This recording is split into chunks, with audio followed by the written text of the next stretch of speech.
നമസ്കാരം. Media vision വാർത്തകളിലേക്ക് സ്വാഗതം.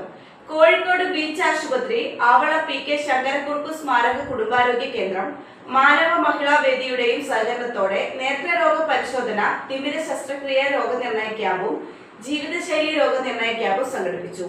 ചെറുവണ്ണൂർ ഗ്രാമപഞ്ചായത്ത് പ്രസിഡന്റ് നളിനി നല്ലൂർ ഉദ്ഘാടനം ചെയ്തു.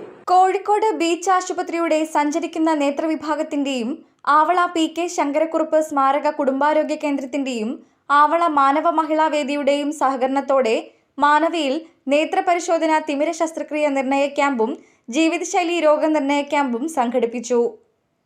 ചെറുവണ്ണൂർ ഗ്രാമപഞ്ചായത്ത് പ്രസിഡന്റ് നളിനി നല്ലൂർ ക്യാമ്പ് ഉദ്ഘാടനം ചെയ്തു. മാനവ മഹിളാ വേദി പ്രസിഡന്റ് പ്രസന്ന MP ചടങ്ങിൽ അധ്യക്ഷത വഹിച്ചു. ബീച്ച് ആശുപത്രി ഡോക്ടർ ചിത്ര വിശദീകരണം നടത്തി. കാഴ്ച തെളിയുന്നവർക്ക് നമ്മൾ കണ്ണട എഴുതി കൊടുക്കും. കാഴ്ച തെളിയാത്തവർക്ക് അതിന്റെ കാരണം എന്താണെന്ന് കണ്ടെത്താനായിട്ട് നമ്മൾ മരുന്നൊഴിച്ച് പരിശോധിക്കുന്നുണ്ട്. അപ്പോൾ മരുന്നൊഴിച്ച് പരിശോധിക്കുമ്പോൾ സംഘാടകരോടും നിങ്ങളോടും അറിവിനായിട്ട് പറയുന്നതെന്ന് വെച്ചാൽ മരുന്നൊഴിച്ചാൽ ഇന്നൊരു 6 മണിക്കൂർ കാഴ്ചയ്ക്ക് മങ്ങലുണ്ടാവും. കുറച്ച് പേർക്ക് ഒരു ദിവസം ഫുള്ള് ചെറിയ മങ്ങലുണ്ടാവും. അത് കഴിയുമ്പോൾ പഴയ ഇതിലോട്ട് എത്തിക്കോളും.